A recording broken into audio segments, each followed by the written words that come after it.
¿Qué significa verdaderamente encontrar reposo en Cristo? Quiero que piense en cómo usted respondería esta pregunta. ¿Qué significa verdaderamente encontrar reposo en Cristo? Es necesario que todos y cada uno de nosotros demos una respuesta apropiada a esta pregunta. Nos vamos a encontrar con personas que piensan que la respuesta a esta pregunta es ser de aquellos que forman parte de un grupo que siguen reglas estrictas y normas religiosas. Ellos piensan que es así como se encuentra reposo en Cristo. Otros piensan que es necesario hacer muchas cosas para de esa manera cuidar de nuestra condición espiritual y entonces encontrar reposo.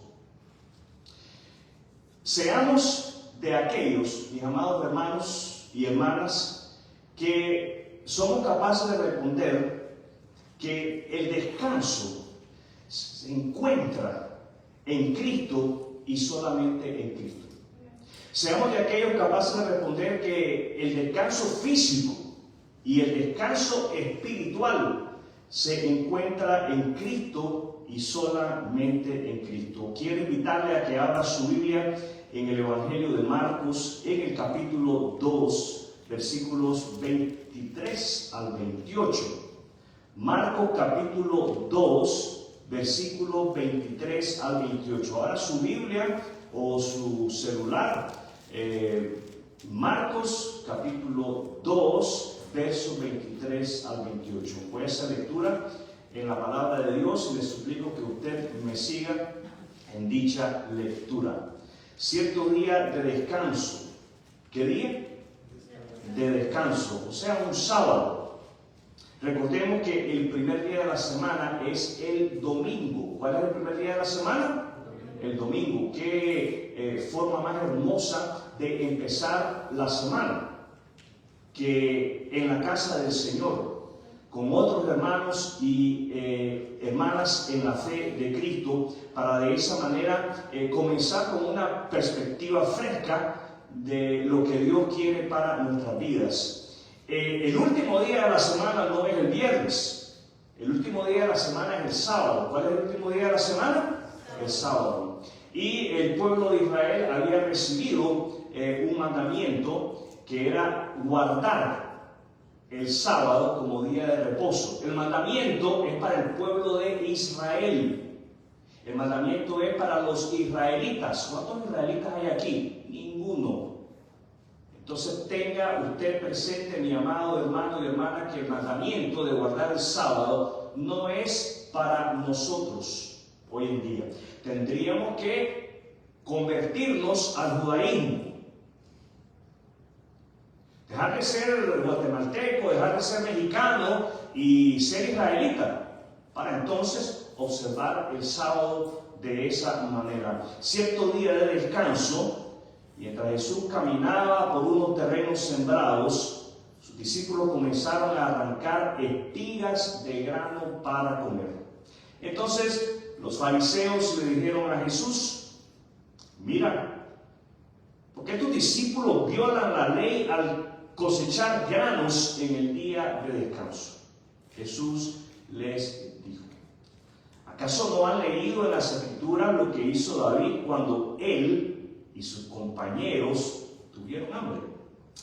Entró en la casa de Dios en el tiempo que Abiatar era sumo sacerdote y violó la ley al comer los panes sagrados que solo a los sacerdotes se les permite comer, y también les dio una porción a sus compañeros.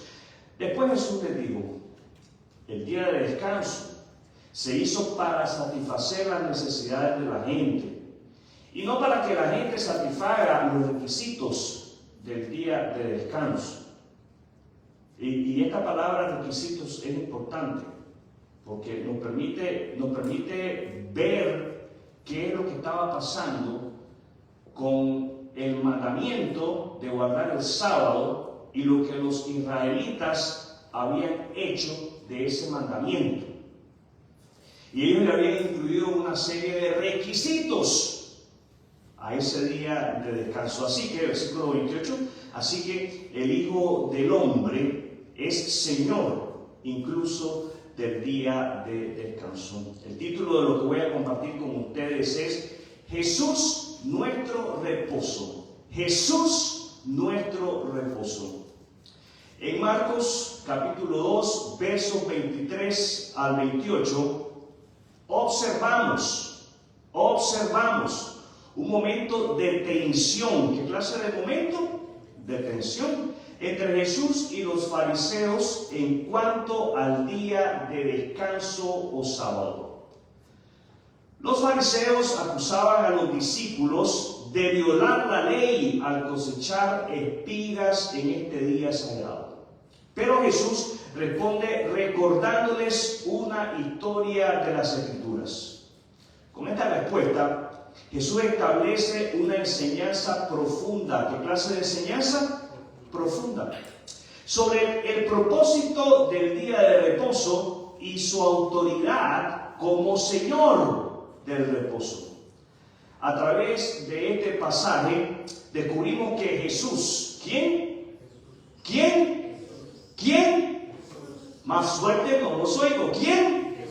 Jesús no solo es el Señor del día de reposo, sino que también es el reposo mismo que nuestras almas necesitan. Vamos a mirar tres aspectos importantes que nos ayudarán a entender mejor lo que significa que Jesús es nuestro reposo. Primero, fariseos o discípulos. Fariseos o discípulos. Recuerden que cada punto nos va a ayudar a lograr entender mejor el significado de que Jesús es nuestro reposo. Los fariseos, ¿quiénes? Los fariseos en este pasaje estaban enfocados en la obediencia estricta a la ley del sábado.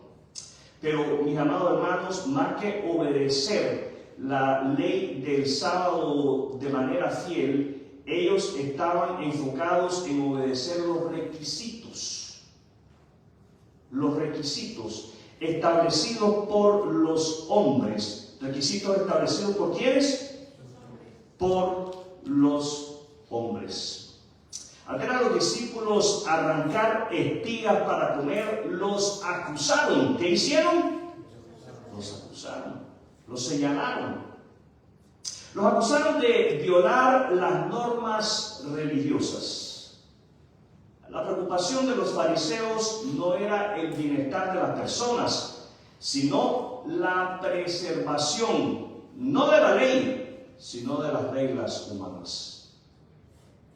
En contraste, los discípulos simplemente estaban siguiendo a Jesús y satisfaciendo una necesidad humana básica: el hambre.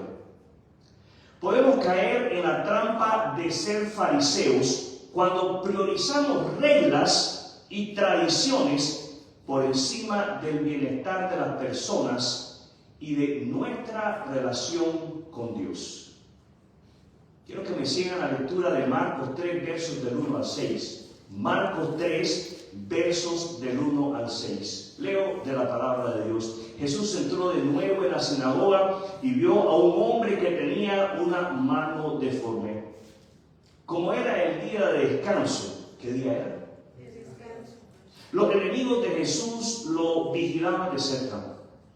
Si sonaba la mano del hombre, tenían pensado acusarlo por trabajar en el día de descanso. Jesús le dijo al hombre con la mano deforme: ven y ponte de pie frente a todos. Luego se dirigió a sus acusadores y le preguntó: ¿permite la ley hacer buenas acciones en el día de descanso o es un día para hacer el mal? ¿Es un día para salvar la vida o para destruirla? Pero ellos no quisieron contestarle. Jesús miró con enojo a los que lo rodeaban, profundamente entristecido por la dureza de su corazón. Entonces le dijo al hombre, extiende la mano. Así que el hombre la extendió y la mano quedó restaurada. Los fariseos salieron enseguida y se reunieron con los partidarios de Herodes para tramar cómo matar a Jesús. Jesús nos demuestra estar interesado en las personas. ¿En quién está interesado Jesús? En las personas. Jesús estaba interesado en las personas de su época. Y Jesús continúa estando interesado en cada uno de nosotros. Jesús está interesado en todos nosotros. ¿En quién está interesado Jesús? En todos nosotros. Jesús no excluye a nadie, absolutamente a nadie. Y permítame decirle, mi amado hermano, que Jesús está interesado tanto en nuestra condición física, en nuestras necesidades emocionales, como en nuestras necesidades espirituales. Los fariseos, ¿quiénes? Los fariseos demuestran estar interesados en observar más los mandamientos, las reglas de hombres que los mandatos de Dios. Que el Señor nos ayude, mis amados hermanos, dándonos de su sabiduría, a no ser como los fariseos, llenos de las Escrituras, pero inventando toda clase de excusas teológicas que suenan muy bien, convincentes, para evitar comprometernos en servir a los demás. Jesús nos invita a ser como sus discípulos. ¿A qué nos invita Jesús? A ser como sus discípulos. Jesús nos invita a seguirle con sencillez. Jesús nos invita a que confiemos en Él. Jesús nos invita a que descansemos en su gracia en lugar de intentar cumplir con normas estrictas. Ocupémonos entonces no como un fariseo cumpliendo con normas religiosas, sino más bien como un discípulo que sigue a Jesús buscando el reposo en Él. Sigamos el ejemplo de los discípulos. ¿El ejemplo de quién vamos a seguir? De los discípulos, confiando en Jesús como nuestro reposo. Mientras los fariseos citaban la ley, ¿qué citaban ellos? La ley. Citaban la Biblia, citaban la palabra de Dios. Jesús respondió no con opiniones humanas, sino con las Escrituras, revelando la centralidad de la palabra de Dios. Y ese es nuestro segundo punto para poder entender el significado que Jesús es nuestro reposo. La centralidad de las Escrituras. La centralidad de las Escrituras. Cuando los fariseos cuestionaron a Jesús, Él respondió con un ejemplo de la vida de David. Ahí en los versículos 25 y 26 del capítulo 2. ¿Cómo respondió Jesús? Con las Escrituras. Jesús les dijo, ¿acaso no han leído en las Escrituras lo que hizo David cuando él y sus compañeros tuvieron hambre? Entró en la casa de Dios en el tiempo que Abiatar era sumo sacerdote y violó la ley al comer los panes sagrados que solo a los sacerdotes se les permite comer, y también les dio una porción a sus compañeros. ¿Qué hizo David? Le dio una porción a sus compañeros. Jesús mostró que incluso, mis amados hermanos, en el Antiguo Testamento había momentos en que las necesidades humanas superaban, iban por encima de las restricciones religiosas. Las Sagradas Escrituras nos revelan. ¿Qué hace la palabra de Dios? Nos revela, nos muestra, nos enseña el corazón de Dios. Y Jesús usa las Sagradas Escrituras aquí para corregir la interpretación errónea de los fariseos sobre el día de reposo. Las Sagradas Escrituras deben ser nuestra guía principal, no las tradiciones humanas o interpretaciones erróneas. Jesús nos enseña que debemos regresar siempre a la palabra de Dios. ¿Dónde debemos de regresar? A la palabra de Dios para comprender su verdadero propósito. utilicemos las escrituras. Utilicemos las escrituras diariamente. ¿De qué manera debemos utilizarlas? Diariamente, como nuestra fuente de dirección, consuelo y descanso.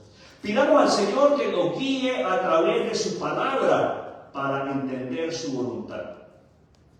¿Sabe, mi hermano? ¿Sabe, mi hermana joven? ¿Sabe quién está interesado en que no entendamos la voluntad de Dios? Satanás.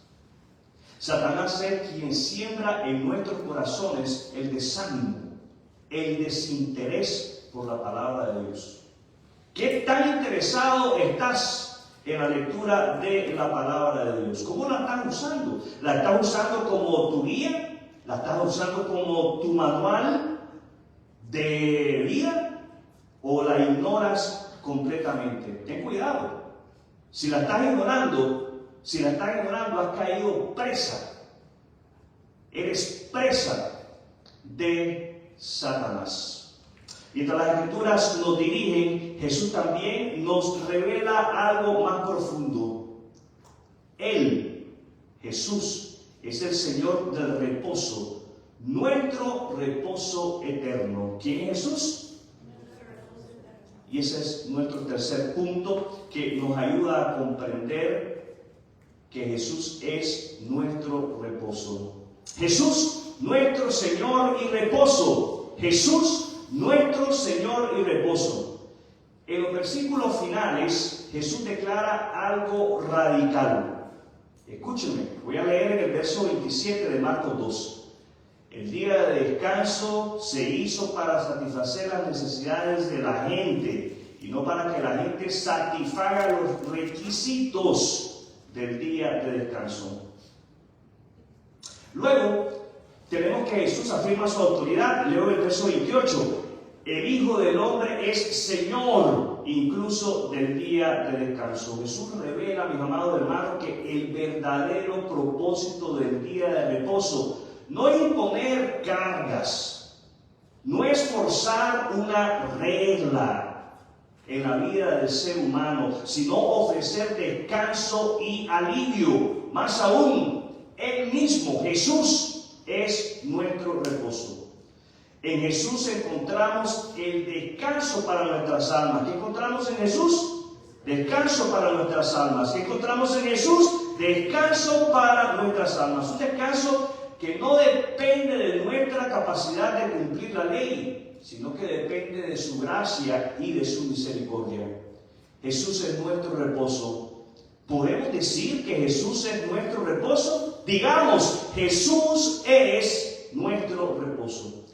Él vino para liberarnos de la carga del legalismo y darnos un descanso profundo y duradero. No necesitamos esforzarnos para ganarnos el favor de Dios. En Cristo ya lo tenemos. Aleluya. Busquemos descanso. ¿Qué tenemos que buscar? Descanso. No en las cosas de este mundo o en el cumplimiento de reglas religiosas. Busquemos descanso en Jesucristo. Jesús nos invita a descansar en Él. ¿A qué nos invita Jesús? A descansar en Él. Jesús nos invita a poner nuestra confianza en su gracia y a dejar de intentar ganarnos lo que ya Él nos ha dado. Si aún usted, mi amado hermano, no ha confiado en Jesucristo como su Salvador, hoy es el día de hallar verdadero reposo. El esfuerzo humano no puede salvarnos ni darnos paz. Jesús vino, vivió una vida perfecta. ¿Qué clase de vida vivió Jesús? Perfecta, y solamente Él, mis amados hermanos. Nadie más pudo hacerlo y nadie más puede hacerlo. Jesús murió por nuestros pecados y resucitó para darnos vida abundante. El único camino al verdadero reposo es a través del arrepentimiento y de la fe en Jesucristo. Jesús es el Señor, incluso del día de reposo, y quiere ser tu Señor y tu Salvador. Si eres creyente, ¿cuántos creyentes hay aquí? Si eres creyente, Jesús te llama a rendirte completamente a Él y a confiar en que su gracia es suficiente para darte el reposo que tu alma anhela. Jesús es nuestro reposo. ¿Cuántos pueden decir Jesús es mi reposo? Jesús es nuestro reposo. Nos llama a dejar de lado el legalismo, a regresar a las Escrituras como nuestra guía y a encontrar en Él la paz y el descanso que nuestras almas necesitan. A medida que sigamos a Jesús, escuche, esa medida que usted siga a Jesús, si usted no está siguiendo a Jesús, usted no puede experimentar esto. A medida que sigamos a Jesús, descubriremos que no es a través de nuestras obras que encontramos descanso, sino a través de su gracia y su amor. Maranata, ven Señor Jesús. Quiero invitarle a que tengamos un momento de oración. Le invito en este momento a cerrar sus ojos y únase a este tiempo de oración. Oramos.